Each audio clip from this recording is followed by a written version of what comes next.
Are we in the video on?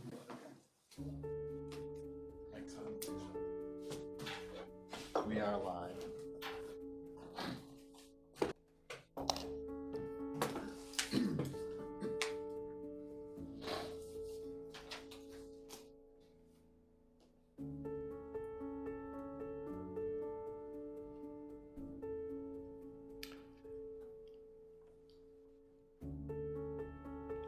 It's 6 o'clock.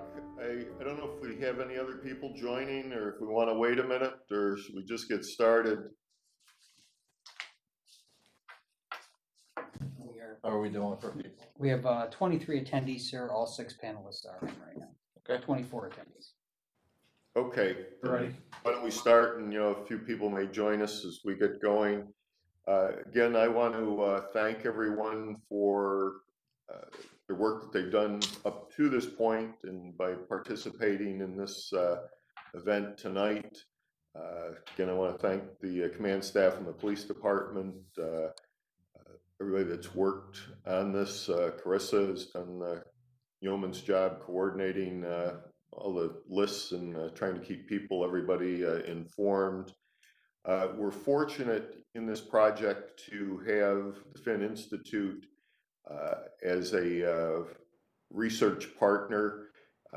They bring a high level of expertise within the criminal justice community, work that they've done in other communities in the past, and are also doing work like with the city of Albany in a similar endeavor, so that information, the knowledge they have adds tremendous value to the work that we're doing, and hopefully they're going to be able to guide us and help point out some of the significant findings in the ability to identify problems, implement change, and just make the department better.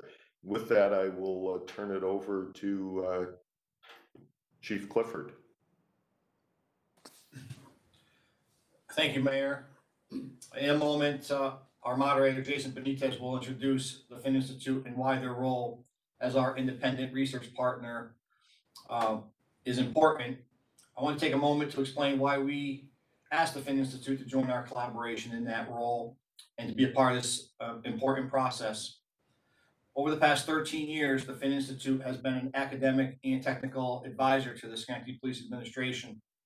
They've advised on major projects that we have tackled, guided our decision-making with sound consultation backed up by research and experience.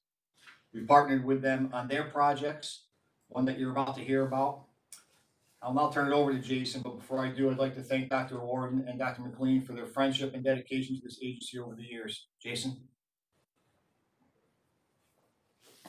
Thank you, Mayor and Chief, and good evening, everybody. And as mentioned, tonight's session is going to be more of a presentation than a discussion, though there will be a chance to ask questions. But I would like to introduce Drs. Warden and McLean to the call. They come to us, as mentioned, from the Finn Institute. The Task Force Collaborative has partnered with the John F. Finn Institute for Public Safety to serve as an independent researcher to collect input from our community, both through these virtual conversations, as well as any written testimony or feedback provided in our meetings and surveys. The research done by the Finn Institute will be compiled, sorted, analyzed, and presented to the task force in a manner that will both complement and inform the final action plan. And just a reminder that the final action plan will have a period for public review and comment prior to the April 2021 deadline.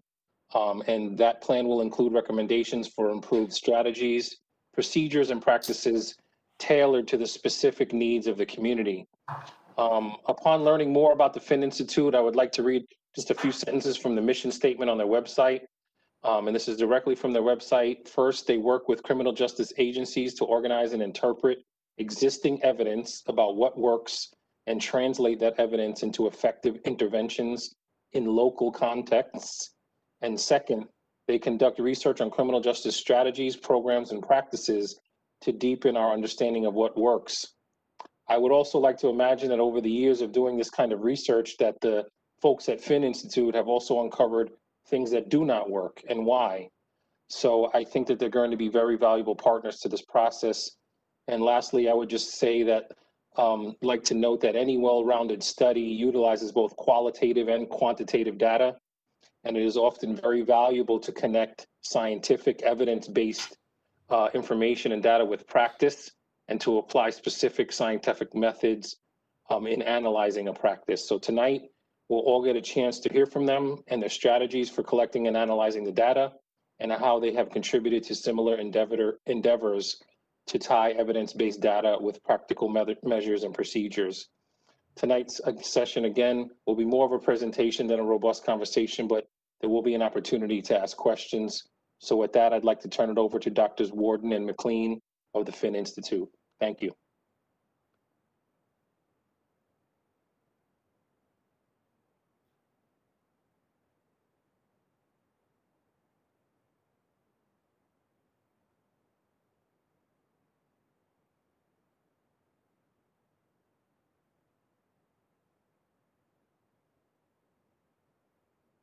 Can you guys all see that?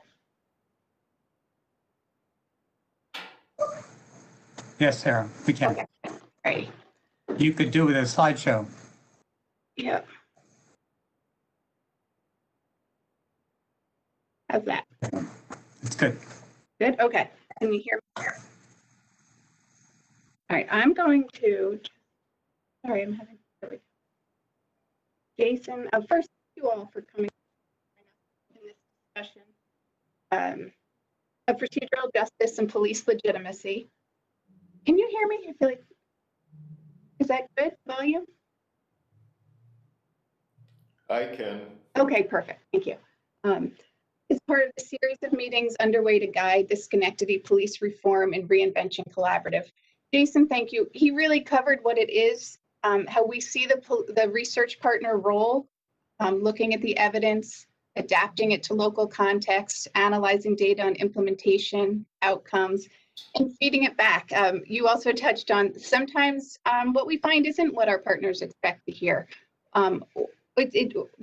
It's just not what they expect to hear, but they welcome it mostly because it helps improve what they are doing and make it more successful. So I want to take very seriously our commitment as social scientists to follow the data and the evidence, and we will do just that in our partnership here on the Reform Collaborative. I'm not going to go through all these, but as the chief mentioned, we have been working in Schenectady for quite a long time. This slide's just showing you some of the different projects we've worked on, and it gives you a sense of our sponsors. We've been sponsored locally, also by New York State Division of Criminal Justice Services, and by federal sponsors at the National Institute of Justice. You'll see here that we have done studies of procedural justice in the Schenectady Police Department. That is what we will be focusing on tonight as we move forward. Okay. So part of what we have tonight, Executive Order 203.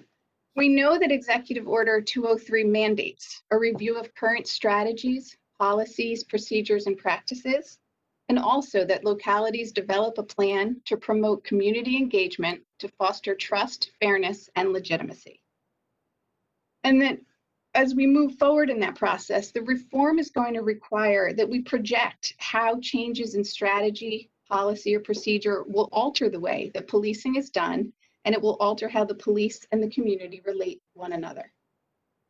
We also know that reform is most likely to succeed if it is based on an accurate understanding of the nature and dynamics of police work, including how policing is done in individual incidents, how it's performed when the police are engaging with the community, and how police leaders relate to the community and to community leaders.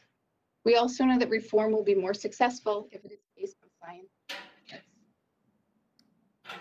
So as we move forward in this process, our role, again, I'm going to go quickly because Jason mentioned this. We will get that information that's currently being gathered from the community. We'll pull it all together, we'll feed it back. We are going to be surveying members of community organizations. The survey items will be based, they'll sort of follow some of the community input we're getting right now because that will help us shape those items. We will assess current and suggested strategies and policies, procedures, and practices against what the scientific evidence base tells us. And then tonight, as you know, what we're really going to focus on tonight is procedural justice. We're going to talk about some of the research we've done in Schenectady and what we know from the research literature more generally. So The President's Task Force, as we look at procedural justice, the President's Task Force on 21st Century Policing, it recommended that police and sheriff's departments should adopt procedural justice as the guiding principle for internal and external policies and practices to guide their interactions with the citizens they serve. The task force recommendation is based on a substantial body of research findings that show a strong association between procedural justice and police legitimacy. And in that same vein, similarly, there's a workbook or a guidebook that the governor's office distributed with Executive Order 203, and it's intended to guide the reform efforts and the reinvention efforts across New York State. And in that guidebook, you can clearly see that procedural justice is at the center of police and community interactions. So it's important that we understand what is procedural justice. So when you think about procedural justice, the actions of any authority touch on procedural justice. The actions of a boss at work, a parent, a teacher, a judge, and of course the police. All of these actions can be characterized in terms of procedural justice. And we know that procedural justice has 4 elements. You can see them there. The first being voice. People believe that they should be given an opportunity to tell their side of a story and to explain their situation. The second element of procedural justice, it's the quality of interpersonal treatment. People believe that they should be treated with dignity and with respect. Third, trustworthy motives. People believe that authorities should care about their well-being and consider their needs and their concerns when they make decisions. And then the fourth and final element of procedural justice, neutrality. People believe that decisions should be made even-handedly with a consideration of facts, objectively made. And people draw inferences about that when authorities explain the decisions they're making and they explain why they've taken the action they've taken. And with procedural justice, this line of research, we know that procedural justice is instrumental in strengthening public trust and confidence in the police. And that when the public trust and confidence is strong, then there's a sense of duty or an obligation to obey the law, police legitimacy. And we would stress that you can build a stock of public trust through police legitimacy. You can also deplete it through police injustice. So procedural justice, you can build that trust. Injustice, you can take it right back away again. And as we look at this and we think about the reform efforts, we think it's very useful to think about procedural justice and police community engagement at 3 levels. There's the street level. So those are when officers interact with citizens. There's also community engagement at the neighborhood level. And that is when the police engage with neighborhood associations and other community organizations to address neighborhood concerns and neighborhood problems. And the third level of community engagement is at the leadership level. And that's when police executives engage with formal and informal community leaders. So when we think about these reform efforts, we're thinking of these 3 points of entry for reform: the street, the neighborhood, and the leadership level. And that's really how we're going to organize tonight as well. So when we talk about community engagement, we are drawing on research that we have conducted and research of other folks as well. So before we move into the findings and what we've learned in our research and based on other folks, just want to describe briefly the sources of data we pull on. There's 3 you should think about. There's contact surveys, systematic social observation of the police, and interviews with community leaders. So beginning with contact surveys. For contact surveys, we sample from police records and we pull out people who had contact with the police and we follow up with them. And we ask them about their judgments about how the police performed in that particular incident. We talk to them about how they were treated and how well they think the police handled the situation.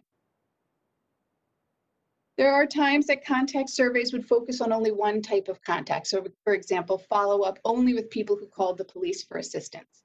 We have in most of our research, we sample from multiple types of contacts. Typically, that would be people who called the police for assistance, people who were arrested, and people who were stopped, and we gather their perceptions.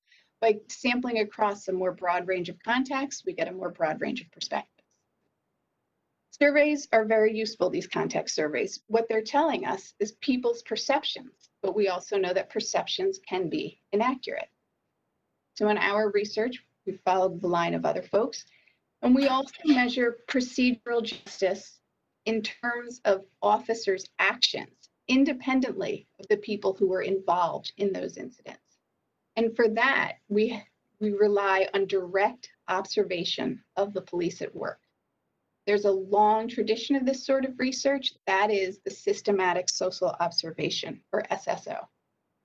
The first SSO study was done in 1966. It was a large study in Boston, Chicago, and Washington. Other systematic social observation research conducted on a large scale in the 70s and 90s. There have been a lot of smaller scale studies along the way.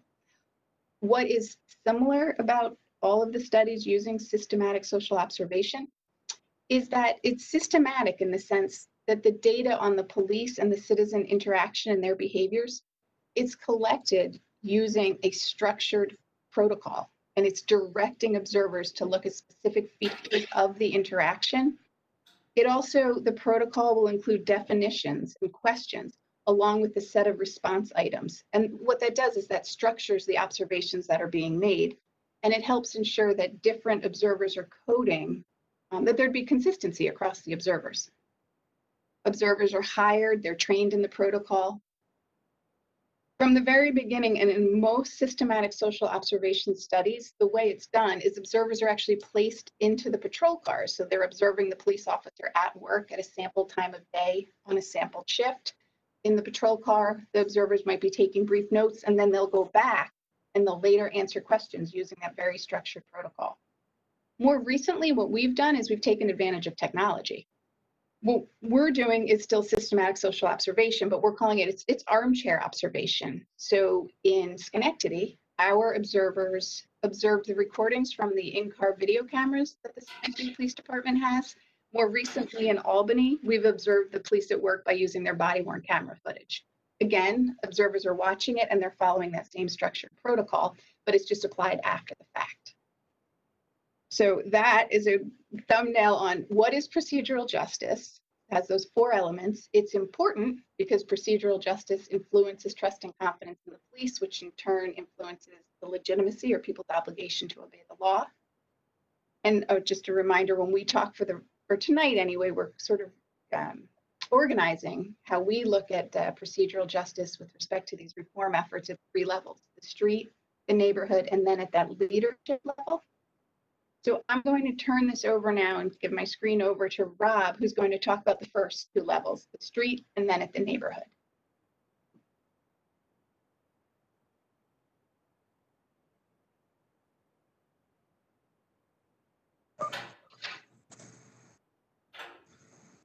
Okay, I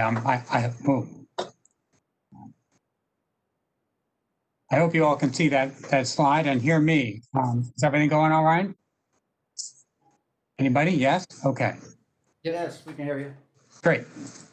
At the street level, one line of thinking about reform holds that by following the principles of procedural justice, allowing citizens voice, treating them with dignity and respect, and so forth, officers can build trust and confidence among the members of the public with whom they individually interact.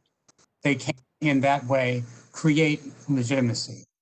But it calls for police departments to take steps to encourage such procedurally just policing through training, through executive exhortation, and other managerial controls.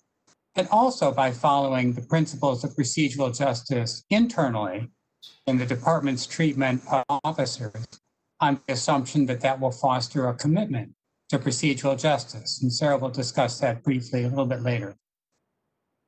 Now, I'm going to tell you about some findings from Schenectady, which offer insights into how procedural justice at the street level looks and how the procedural justice of officers' actions relate to the procedural justice that citizens experience. Our project began in 2011, and we sampled police citizen contacts twice a month from among calls for service, arrests, and field interviews, mostly stops, completing 100 interviews per month over 18 months. From the survey responses, we formed a measure of citizens' judgments about procedural justice. We also conducted observations of a subset of those 1,800 incidents for which we had already completed surveys. 111 of those incidents in all included, again, arrests, calls for service, and field interviews. We'd note that this project was completed prior to any procedural justice training in the SPD. As Chief Clifford mentioned in his presentation last week, SPD has conducted procedural justice training since 2018, but that was before the time of our project. The context survey included a number of items, all established by previous research as accepted indicators of procedural justice, that together formed a single scale of citizens' subjective judgments about procedural justice. These are the items here on the slide. The first 5 were statements with which respondents could agree or disagree with varying intensity, such as agree strongly or agree somewhat, or disagree strongly or somewhat. The next 2 were yes or no questions, and the last 2 were questions that allowed for one of 4 answers along a spectrum. Very unfair, for example, somewhat fair, somewhat unfair. For each respondent, we added together the values assigned to the responses to form an index or a scale of subjective procedural justice, that is, procedural justice as it was judged by the respondent. We cut the scale into 4 equal segments, from the most unfavorable to the most favorable, and across all 1,800 interviews in Schenectady, we found fairly high levels of subjective procedural justice. 2/3 rated procedural justice in the highest range of scores. Nearly 80% rated procedural justice in positive terms, while 1/5 rated the procedural justice that they experienced overall unfavorably. Now, research on this subject stresses that people are more concerned about the fairness of the process than they are about outcomes. But they can be satisfied with their interaction with an authority, even if the outcomes for them are not in their favor, so long as they see the procedures as fair. Now, outcomes may not be determinative, but they are not irrelevant. Partly as a result, citizens' perceptions varied some with the nature of their contact with the police, as you might expect, and as this bar chart shows. Even so, more than half of those who were arrested, clearly an unfavorable outcome for them, rated procedural justice favorably. Now, to measure the procedural justice of officers' actions, we formed that observation protocol Sarah referred to that built on previously developed protocols, but also added items to better ensure that we could capture the 4 elements of procedural justice. And the previous observational research has, we trained the observers to code specific features of citizen interactions according to that protocol. We obtained from SPD audio and video recordings of sampled incidents. Our observers applied the protocol to what they saw and heard, coding those 411 police-citizen encounters, each of which was coded independently by 2 observers. We mapped the discrete actions of officers as observers coded them onto the 4 dimensions of procedural justice: voice, quality of interpersonal treatment, trustworthy motives, and neutrality. And we allowed for both procedurally just actions and for procedurally unjust actions separately, since previous research indicates that injustice has a greater effect on citizens' experience than justice does. Now, this and the next 3 slides show examples of the items that observers coded and how we mapped them onto the dimensions of procedural justice. And I'll scroll through these slides as I discuss them, starting here with voice. So we counted as procedurally just behavior when, for example, officers paid attention to what citizens had to say. They used polite terms in addressing this citizen. They explained their actions or provided information or comfort to citizens. We counted as procedurally unjust behavior when officers interrupted citizens, used derogatory language towards citizens, or ignored or refused citizens' requests without explanation, for example. We added the scores on each dimension to form two overall scales of action, procedurally just and procedurally unjust action. Shown here, just like the survey-based measures of citizens' judgments, in four categories of scores. Let us call them overt procedural justice. We found in Schenectady moderate to high levels of overt procedural justice and very low levels of procedural injustice. Now, procedural justice is surely the right way for officers to interact with the public and do their jobs whenever they safely can do so. But whether street-level procedural justice has the postulated effects on public trust was not a question on which much evidence had accumulated when we were conducting our project. And our findings in the end cast some doubt on that expectation. We analyzed citizens' subjective procedural justice in terms of officers' behavior and other characteristics of the situations. We joined together the survey data on citizens' experiences as they judged them and the observational data on officers' actions. And we found that overall, the procedural justice with which officers behave, the procedural justice, explained a rather small fraction of the variation in citizens' judgments. Differences in the procedural justice of officers' behavior from low to high among the bars on the left of this chart were associated with very small increments in citizens' sense of procedural justice. Differences in the procedural injustice of officers' behavior across the bars on the right of the chart had greater implications for citizens' judgments, but injustice was, fortunately in Schenectady, very infrequent. Now, surveys of citizens provide valid measures of citizens' perceptions and judgments. And perceptions are important, but they do not appear to be strongly related to officers' overt behavior. And we knew from prior research that citizens' evaluations and satisfaction with their encounters with police are shaped by their prior attitudes. There is selective perception, or what the psychologists would call confirmation bias, in citizens' judgments. Citizens who have positive attitudes toward the police entering an encounter with the police are more likely to interpret their experience in positive terms.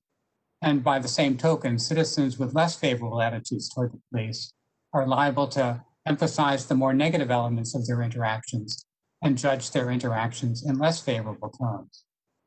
And a couple of studies done after ours have likewise produced findings that cast some doubt on the potential for creating legitimacy through street-level procedural justice. So we shouldn't count on street-level procedural justice to produce the desired improvements in trust and legitimacy, even if procedural justice remains the right thing for officers to do whenever they can. Now, be all that as it may, one demonstrably effective strategy for building trust, even among populations that have historically tended to distrust the police, is community policing. Implemented properly, community policing provides procedural justice at the level of neighborhoods. Now, community policing is a bit of a buzz phrase, and it means different things to different people. And many police departments that have adopted what they call community policing have adopted a rather faint version. Community policing is not a program to be appended to a department alongside its other operations, but rather a strategic innovation that calls for a reorientation of the police mission and associated changes throughout the agency, the distribution of authority through the chain of command, and practices of recruitment, training, and supervision. We generally think that there are three major elements to community policing: decentralization, community engagement, and problem solving. And I'd hasten to add that community policing is labor intensive, and so it is not inexpensive. And in its best form, it is not only a police department initiative, but rather a city initiative. Now, mission reorientation means addressing community concerns and priorities. Previous police emphasis on more serious offenses in what has sometimes been called the reform era of policing gives way in community policing to attending to a broader range of public safety issues, particularly disorder and fear of crime. Research in the 1970s and 80s showed very clearly that fear of crime is tied more closely to disorder than it is to crime. Some disorders are physical in nature, such as abandoned buildings, vacant lots, and graffiti.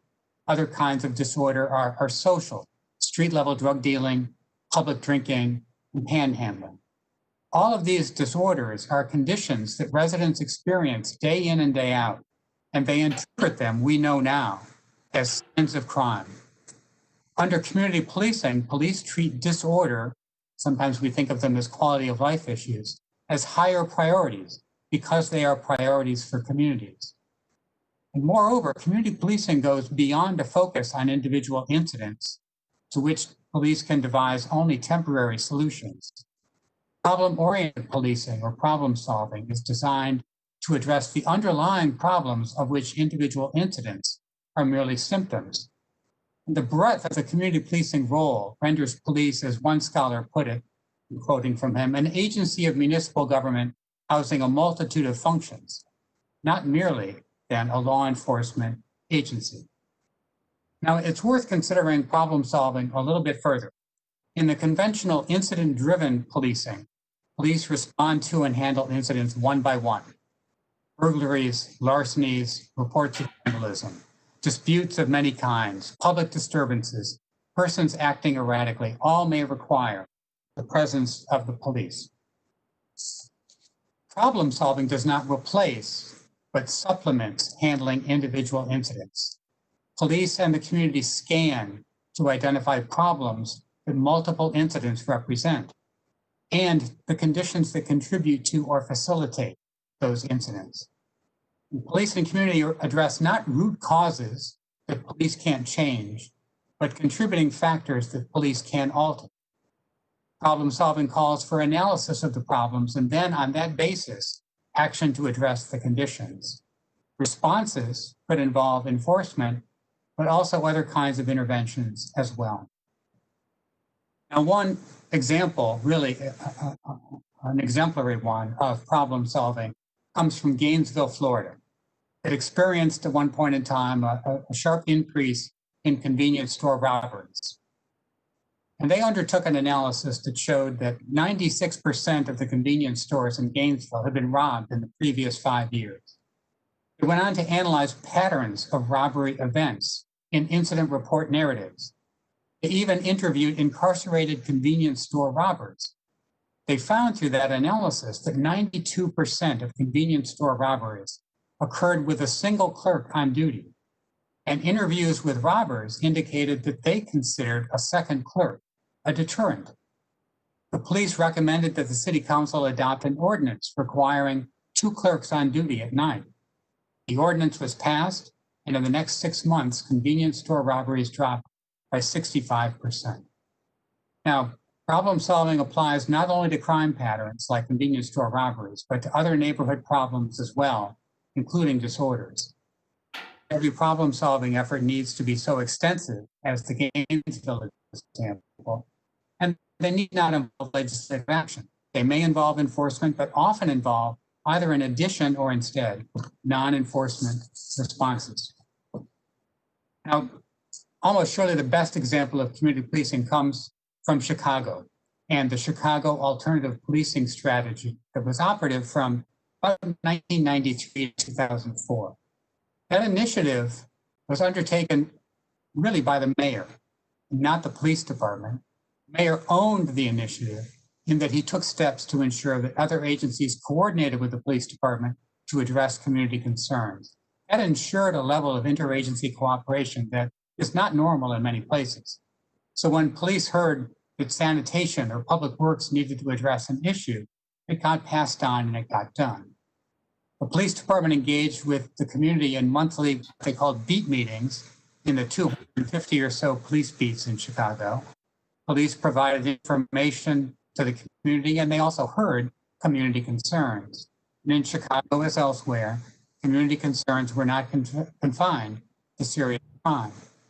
The police department also effected, over a period of time, many other changes to support community policing. And a long-term comprehensive study of CAPS showed that it was largely successful. I'm just going to quickly walk through some of the more important findings from that evaluation. Physical disorder, as residents perceived it, decreased in both predominantly Black in predominantly white neighborhoods. Graffiti, abandoned cars, abandoned buildings, trash and junk, all matters about which police heard in beat meetings, all addressed and resolved by other city agencies with which police coordinate. Social disorders were down some. Here, disruption around schools, groups of people loitering, and public drinking, all of those declined in the prevalence of their perception as disorders or problems in those neighborhoods. As police and other agencies effectively address physical and social disorders, signs of crime in residents' minds, we would expect to see residents' fear of crime decrease, and the evaluation confirmed that also. And finally, attitudes toward the police improved. That is, police legitimacy increased in both African American and white neighborhoods in Chicago. Now, community policing is, as we see it, procedural justice at the neighborhood level. It provides voice for the community, it accords respect to community priorities, and it reflects a concern for community well-being. It's also effective insofar as multifaceted problem-solving responses to identified problems are more successful. Community policing can work when it is conceived and implemented properly. It's not easy, it's not quick, and it's not inexpensive. And it cannot rest on the police alone, for other agencies have a part to play, as does the community. Now, I'll add that CAPS was not nearly so successful in Hispanic beats in Chicago, where cultural and language barriers formed obstacles that were not overcome by 2004 when the evaluation ended. And CAPS was never formally discontinued, but over time, due to changing executive priorities, it shriveled. Now, Chicago is mounting a new community policing initiative modeled after NYPD's. But that story, the lesson from Chicago, is that community policing requires ongoing administrative commitment and support. And I'll reiterate to stress that it requires community involvement. The community certainly has a part to play in co-producing community safety. With that, I'll turn it over to Sarah to consider the third level of procedural justice and to take you through the rest of our presentation.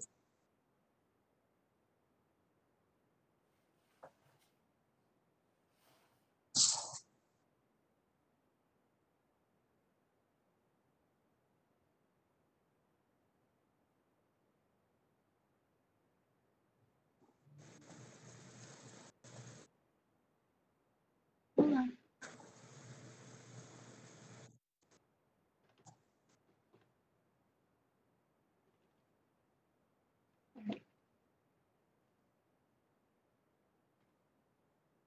Is that the slide?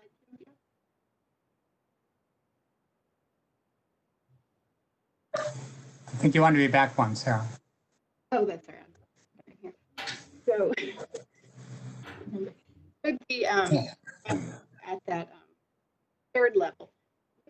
The slide here is showing you is the environment in which the police are working, and in the center, you'll see the police department surrounded next by the formal and informal community leaders, and then finally on the outermost ring is the general public.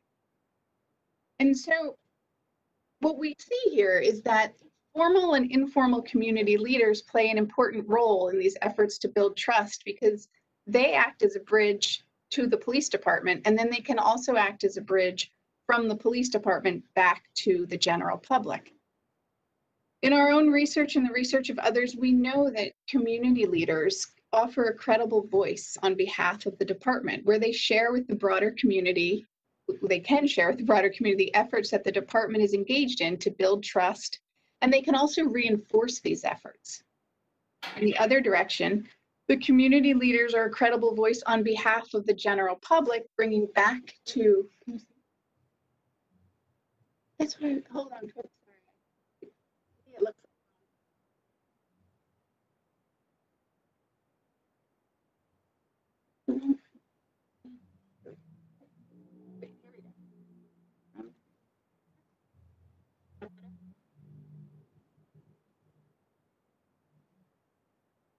okay, I'm hoping,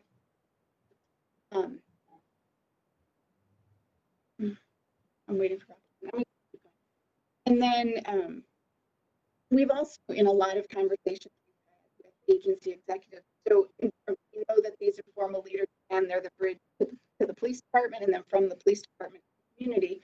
And another very, very important role that formal and informal leaders can play is they have a role in the wake of a critical incident. We've seen time and time again across the nation when there's a flashpoint incident and the police department needs to get word out to the community and hear from the community. At that point, it is entirely too late to be building trusted relationships. These have to start now. They have to be maintained, nurtured, and that's really what we're going to be looking at, what we've learned in our research about some of the very effective ways to do that.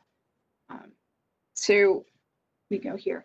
Just briefly, we conducted face-to-face interviews in, as you can see here, Albany, Schenectady, and Troy. We interviewed folks from the faith community, local community groups, neighborhood associations. You can see the list there. What I would point out is, as I'm speaking, as we move forward, I'm saying formal and informal leaders. Everyone we spoke to is a leader in their own right within the community. The real difference is when we say formal leader, those are folks who, because of their official position, they have formal authority over the police department. The informal leaders are leaders, they have a say and influence. They don't have formal authority over the police department. So the voices you're hearing from tonight, it's a mix of those two groups.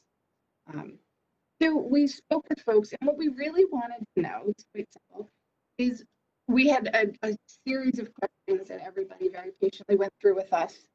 One of the goals in this research was we wanted to understand what is it that makes leaders feel that they can trust their local department and its leadership. And that's really what we're going to be looking at tonight. So in our conversations, this slide's showing you what mattered. These are the broad themes that emerged. The two most commonly cited forces that help to build trust, they're grounded in procedural justice. They're in the concept of voice. Community leaders value the deliberate efforts that police take to create opportunities for the community at large to express itself. And they also value the personal opportunities they have to share their views and concerns with department leaders. So that first one, community engagement. This is, at the community level, the extent to which the department creates or participates in opportunities to talk with members of the community. It's very powerful in shaping those formal and informal leaders' views about the department. And here, people are they're talking about formal events that are designed to promote that police community interaction. They might include those pop-up barbecues, movie nights, taking part in police athletic leagues, offering civilian police academies, and attending and participating in community meetings. Community engagement, the more informal type, is also incredibly important to these community leaders, and that's where they see officers taking the time to stop, talk to community members, hear what they're thinking. So that different kind of community engagement really resonates. What's happening, from what we could tell in talking to people, the community leaders are interpreting these efforts because they signal this genuine attempt by police departments to hear community concerns and to get to know the people that they're serving. In one interviewee's words, they talk about how this social engagement is very powerful because it has a humanizing effect. It's seeing police officers as people and the chiefs as people, and just that they're all members of the same community. And really that was the power behind that sort of engagement. The second voice there you see is accessibility. That's a little bit different than community engagement. Here, it turns on formal and informal leaders having regular access to the higher ranking members of the police department as needed, and not limited to scheduled events, and not only on the police department's timetable. We talked with several local chiefs and just looking at the research, and we know some of the local examples of granting that direct access that really stood out was when command staff share their cell phones with the community leaders, when they answer their own telephones, when they call people back, when they respond to emails, when they respond personally and quickly to emails, and also when they agree to these informal meetings and conversations. So it's that level of access, and also when it goes two ways, when the chief will respond, and the members of the command staff promptly to a community leader, going back when they'll even reach out and ask for their input and guidance. And we know that this one-on-one personal communication really stands out. And we also know in doing interviews and looking at different departments that it's a leadership style. Some chiefs are more comfortable with it, more comfortable granting that sort of access and that one-on-one communication. We also know it's very, very important, but it is going to turn on a personal style. The next, that community leaders assess police legitimacy also on efforts to promote transparency. Again, that's procedural justice. The chiefs whose operations and decision makings are generally transparent are more likely to be trusted. It's interesting because many of the people with whom we spoke, they've been formal and informal leaders for a long time. So in talking, you could see what they were doing is they were comparing sort of one administration to another administration. And it's clear that just signs of taking steps or making an effort to become more transparent increases legitimacy, even if it's not fully realized. So it does improve judgments about trust and confidence. And police efforts to promote transparency can include, for example, making crime data readily accessible, breaking it down to the neighborhood level, posting it on a website, bringing it to community meetings. It also could be documenting and sharing police activities that aim to improve quality of life. Publicly posting annual reports, policies, procedures, and also hosting information sessions to explain programs and policies to the community. So any efforts can be made to show what is being done and to explain why it's being done and the impact it's having or not having. The leaders we spoke with also talked and stressed that they pay close attention to the formal programs and policies that are supported by the police department. The programs are interpreted as signaling the priorities and orientation of the department leadership. So what community leaders are looking to see is, do the priorities that are being transmitted by the police administration in terms of what programs they're offering, do they align with what the community sees as a priority? At the time we were doing some of these interviews, Albany had its lead diversion program, which Equity has, a community leader that is showing an orientation toward service and help and not exclusively focused on crime control. We do know in talking that community leaders and the chiefs themselves have shared with us just having policies and programs that may be viewed as positive to community leaders is not enough. It's a missed opportunity if departments don't take deliberate steps to raise awareness about these programs that they have in place. Again, that's speaking to transparency. You have to let people know. And where some of the chiefs had developed these trusted connections with formal and informal community leaders, those leaders were sharing with the larger community the steps and the programs that the department had in place, and that does make a difference. Community leaders are also just, they're assessing the legitimacy of their local police department by comparing it to departments across the nation. In doing so, the Capital District fared very well, each of the 3 departments we were doing these interviews in. And interviewees were stating that the reason that they trusted or had confidence in their local department was, as one of the interviewees stated, because in the grand scheme of policing nationwide, we don't have the problems that other cities had. So it's relative, to some extent. Another factor that community leaders are paying attention to, forming their judgments about the department and about its leadership, is what they perceive the orientation of the rank and file to be, or what they're talking about, the culture of the department. The leadership itself, their orientation isn't sufficient. The community leaders are also attending to the alignment between what the command staff wants and how the rank and file who are responsible for carrying out those programs and practices seem to be oriented. Here again, we heard from leaders who have been around for a long time that you could see change over at the top, but what you needed to see, in their words, the change in the old guard. You needed to see it be pushed through the rank and file. So again, this is underscoring the fact that developing formal policies and programs is necessary, but it's not going to be sufficient without other change. And then finally, folks talked about the diversity of the departments. None of the local community leaders with whom we spoke felt that any of the local departments were meaningfully or fully diverse.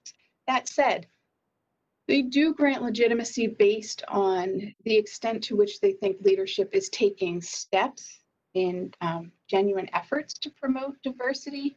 And here again, that's where these trusted two-way relationships between the department and the informal leaders are so important, because the formal and informal community leaders can help to inform police executive efforts to recruit, hire, and retain a more diverse workforce. And at the same time, those leaders can be transmitting back to the broader community the efforts that the department is taking. And especially in a change effort, diversifying the police department, this is going to take a long time. Keeping that goodwill and those lines of communication open is very important. And it's those two-way relationships that drive this. As Rob mentioned, there is also the importance of internal procedural justice.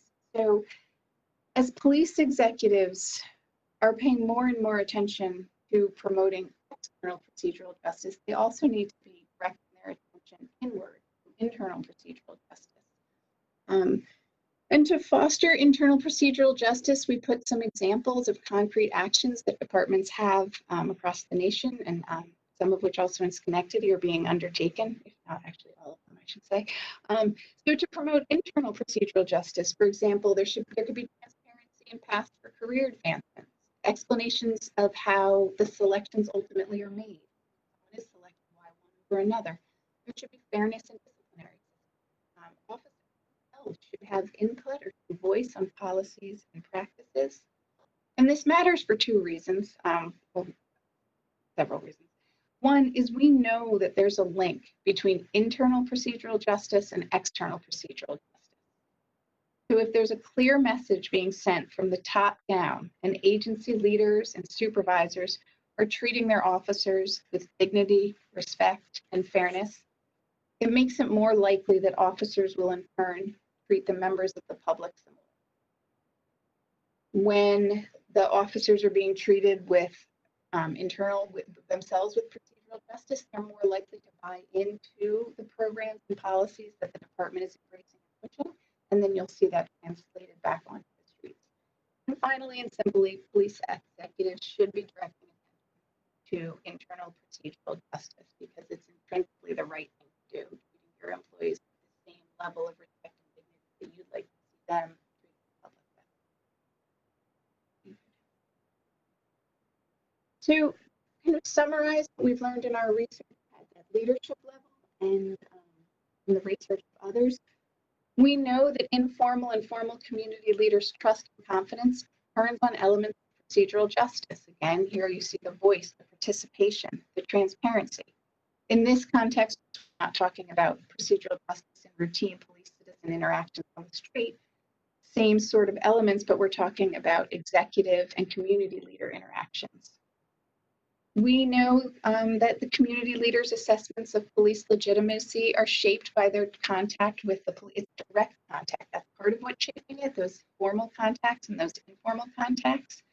And so moving forward, attention has to be paid to cultivate a menu of activities that promote police and community interactions and engagements. We do find some evidence to suggest that programmatic initiatives do have at least some capacity to generate trust and confidence in the police, even when there are reservations about the extent to which the front line embraces those initiatives. And so attention should be paid and directed toward that internal procedural justice to make it more likely that the rank and file will buy into and support programmatic initiatives that are adopted. We do also know that community leaders are relying on the community themselves, sort of as a check. They're looking at, well, what's the community saying? They've formed their own judgments based on their interactions with the leaders of the department and also probably with officers who are more attuned or engaged in this community outreach. So the leaders are using the community as a check on the judgments they form. Also, interestingly, we do know that as influential as mainstream media may be, the broader community as a source of information, informing judgments about the police. In our research, mainstream media was a little bit less salient for community leaders. And that's mostly, we believe, because the community leaders have a direct source of information, so they don't have to rely so heavily on conventional media sources. And last, we know that there has to be mutual trust among police and community leaders. It's just a necessary component to effective community police partnerships, and these have to be two-way relationships. But if we move forward for last significant changes, have to be well-developed and trusted relationships. So just to wrap up everything we've covered tonight, we've moved a bit quickly. But moving forward with reform efforts that are grounded in procedural justice, we trust that the Schenectady Collaborative will maintain a focus on trust and legitimacy at that street level, the neighborhood level, and the leadership level. As a reminder, we know that the reform is most likely to succeed if it's based on a well-informed understanding of procedural justice in the context of policing.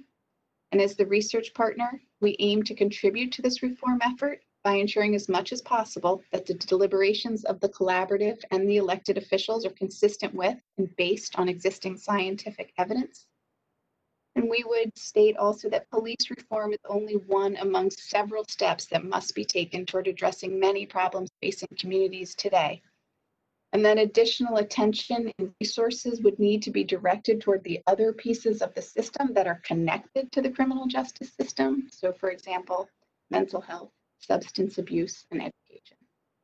So I thank all of you for your time tonight, and I'll turn it back over. I apologize, I'm not sure if I'm turning it back over to the mayor or the chief, but thank you very much.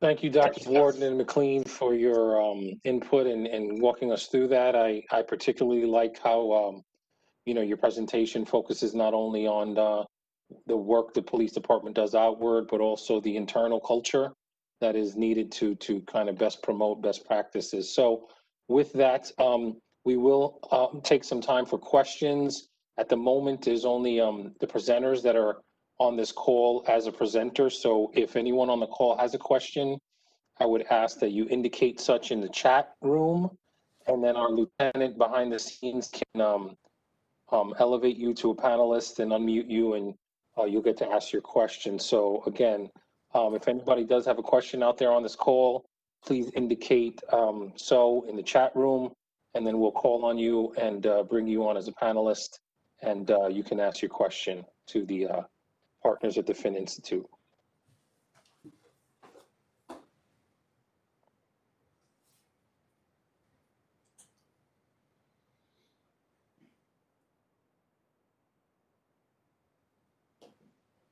Okay, we'll give another minute so to, again, anyone out there has the questions for our partners at the Fin Institute, please indicate so in the chat room, and we will elevate you into the call and unmute you so you can ask the question.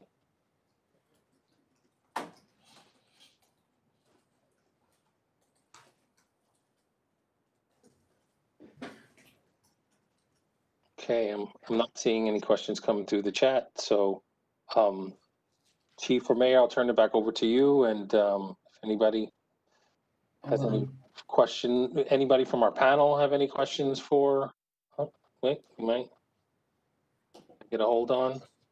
Question coming in? There is a question coming in there, Jason, and we have unmuted Mr. Williams. If Mr. Williams has the question. Okay, please go ahead. For some reason, I'm not seeing that on my end, but I'll go ahead. Mr. Williams, you have the floor.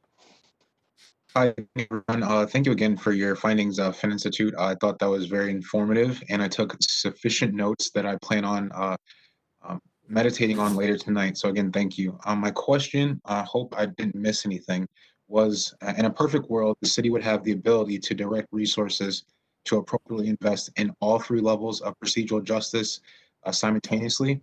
Does your research at any point indicate where cities should focus on to begin reform conversations? Well, that's a good question. My initial reaction would be that an investment at the neighborhood level and the leadership level would be probably have a greater payoff in terms of building public trust than investments at the street level, although I wouldn't want in that way to imply that the kind of investment that SPD has been making in training officers in procedural justice is unwise. I wouldn't say that at all. But as intrinsically important as procedural justice is in interactions between police and citizens, I think a payoff in terms of building public trust is likely to be found at those higher levels. Certainly at the neighborhood level, with the implementation of community policing, I think that has enormous promise, not just for building trust, but for improving quality of life. And at the leadership level, I think, as Sarah described it, outreach and mutual communication, reciprocal communication between police and community leaders can certainly affect not only the trust at that level, but trust at other levels of the community. But I can't say we haven't done any cost and benefit analysis of investments at any of those levels. Sarah, anything to add?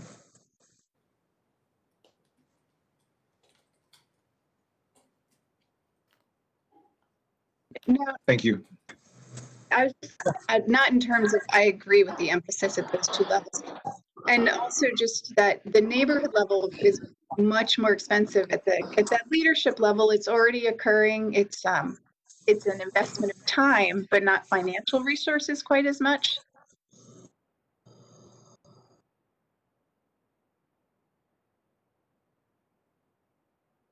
Okay, thank you. It looks like we have another question from Matthews. Is Mr. Matthews on the call? Has a Yes. question. Yeah, I just had a question kind of for everyone involved. But the first is essentially what's possible. Folks are going to come into this seeing it from different perspectives, informal and formal leaders in the community, the general public, the police and the mayor, even you guys as research partners. So you guys have presented the general context, neighborhood, street, and leadership. But I kind of want to see what's possible, what's being thought of as possible as reforms go in these contexts, even though they've been kind of, we've gotten some level of scope. But I expect input is going to be gathered before we decide what solutions look like. And then once we think about solutions, how are they decided? I mean, you guys may have done this work before, or it's not unclear. And then, kind of how you guys are going to be part of helping to measure that. So it's just what's possible based on all these different perspectives and what you guys are thinking coming into this. Yeah, got a baby in the background. Yes, we can tell. But it's certainly not up to us to make a judgment about what's possible. We're happy, as Sarah underscored, to share with the rest of the collaborative and with the public more generally information that we can draw not only from our own and in other communities, but from the larger scientific evidence base as well. We especially want to offer that for whatever it's worth, either in, as Jason mentioned earlier this evening, in perhaps saving ourselves the potential expense and disappointment of pursuing reforms that the evidence suggests will not meet the objectives that we might set for them, and devoting our efforts to more promising avenues, or those avenues that are more consistent with what we know about the delivery of police services. But in the end, it is the collaborative, the input from the public, and ultimately, of course, the Schenectady City Council that has to make judgments about what's possible in the short run and the medium run and the long run.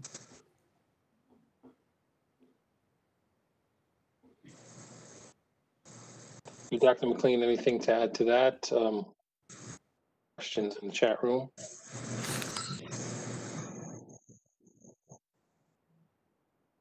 Okay. We have Reverend Felicia Collins has a question, and then next after that is James Lapointe. And Collins.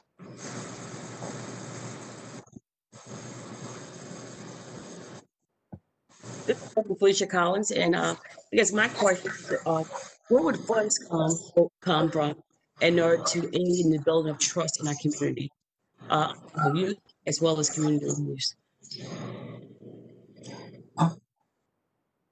I'm not sure I quite caught all of that question. Where would the funds come from? Yes. Or Yes, I mean, where would we be able to get funds to certainly to work on a program such as this? I've enjoyed the program. I've enjoyed the presentation. I know that funds would be an issue, and I just don't want that to be the reason why we don't provide the services that are needed in our community. aside from local revenue, of course, which is always limited, and especially limited in the context of the pandemic, there may be grant funds available from federal agencies. The COPS office, the Community Oriented Policing Services Office, awards grants to states and localities. The Bureau of Justice Assistance might be a source of support. There may be philanthropic support or support from corporate partners to help underwrite specific aspects of any of these kinds of initiatives. Certainly not a fundraising expert. I'll leave that to others, but you're certainly raising a very compelling and practical issue about how do we support these kinds of additional efforts. I wish I had a more compelling answer. Mr. Mayor, could he give us an input? Again, as we go through, put the evaluation in place. It's going to go back to the city council for approval. The council, again, has the last say on the city budget, so that would be the first source of money. I'm hopeful that because the governor has issued this order statewide, that there are going to be common themes that are going to come out of communities across the state, and that the state is going to look to work in partnership with local governments to implement some of the recommendations, make some of the improvements that not only affect Schenectady, but affect other communities. So it's going to be not only identifying and defining the problems and the opportunities, but then also advocating for the appropriate funding or support to make sure that we're able to implement them. Thank you so much. I appreciate it. Thank you. We have another question from James Lapointe. If we can bring him into the chat room to ask his question. Can you hear me? Dr. Warden, my question is to you. Okay. The analysis that you presented was, you admitted, was based on data that was aged. And my question is, how would you expect your analysis to change, you know, in this age of Black Lives Matter, the unrest going on?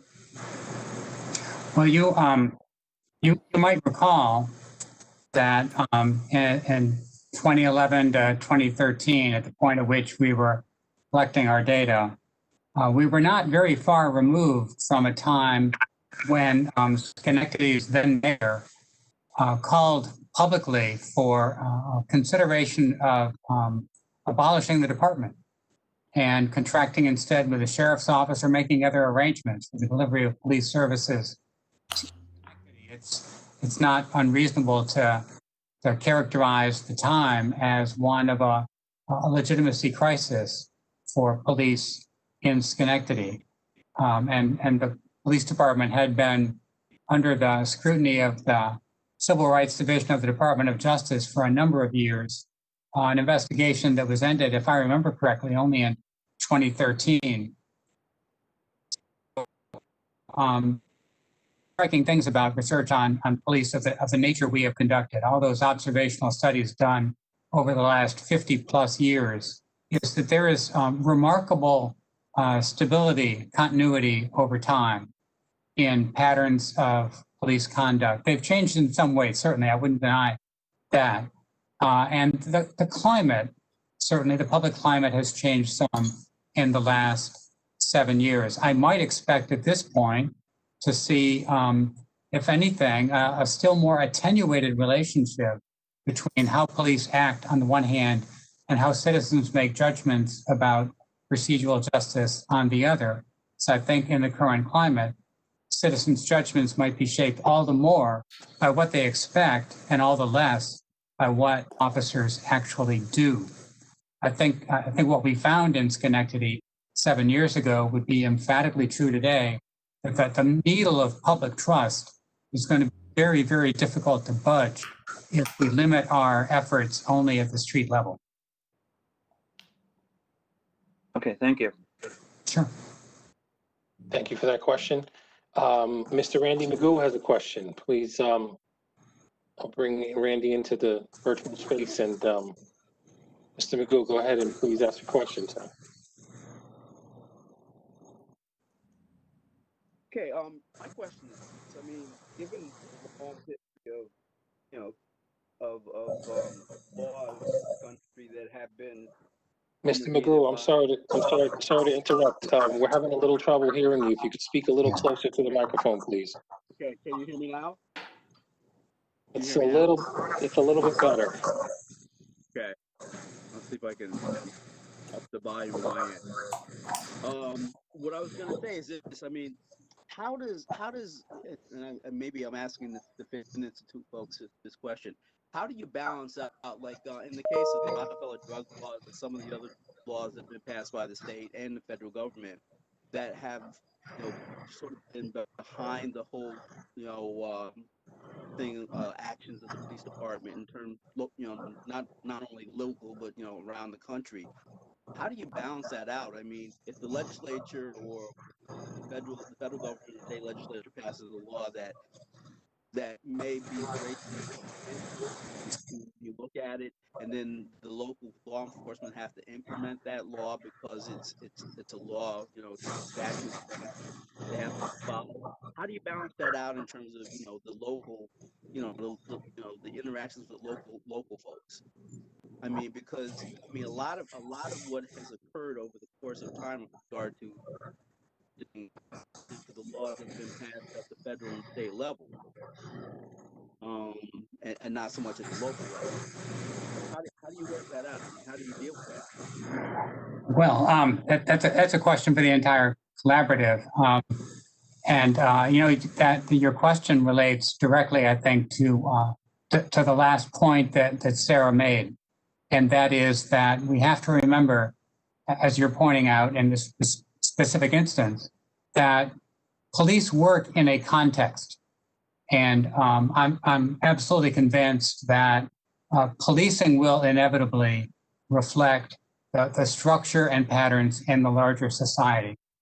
And you're pointing to an historical pattern, historical that goes back much further than the Rockefeller drug laws.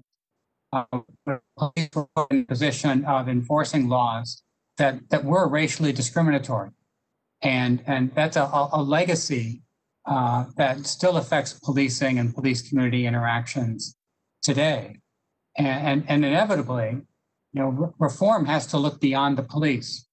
That reforms that focus only on the police, I have to think, will not be as successful as we hope they will be, because again, policing is likely to reflect the structure of the society in which it operates. And so you're pointing to a specific instance of that, but there are many more than that as well.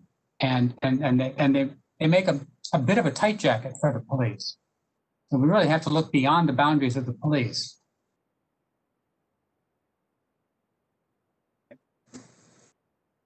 Thank you. I hope that addressed your question, sir. Yeah, thank you. Sure. All right, we're keeping an eye on that chat room. Does anybody else on the call this evening have a question for our presenters? We'll give another minute or so.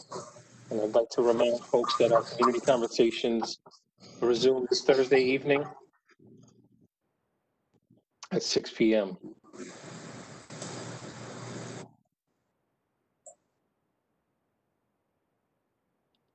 All right, last call for any questions for our partners at the Film Institute. Like that.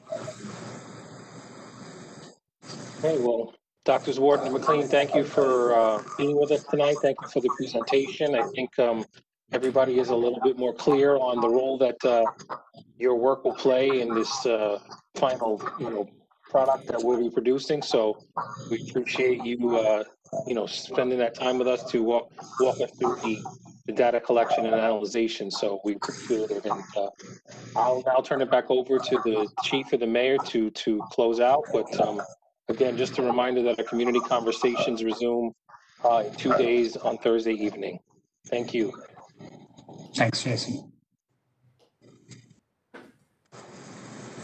Thank you, Jason. And I do want to express the city's sincere appreciation for the Finn Institute and Dr. Warden and Dr. McLean's help in the past and what they're doing as part of this project. We do just really appreciate it. It's going to add tremendous value to our end product. And turn it over to Chief Clifford for any final remarks that he may have.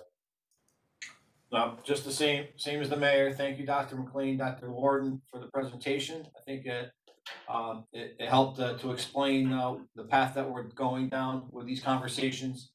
I'd also like to thank Jason for moderating this very helpful discussion. I'd like to thank everybody that is viewing this for asking the questions that they asked. I thought they were all very good questions. So thank you, everybody, and we will see you on Thursday. Thank you. Stay safe.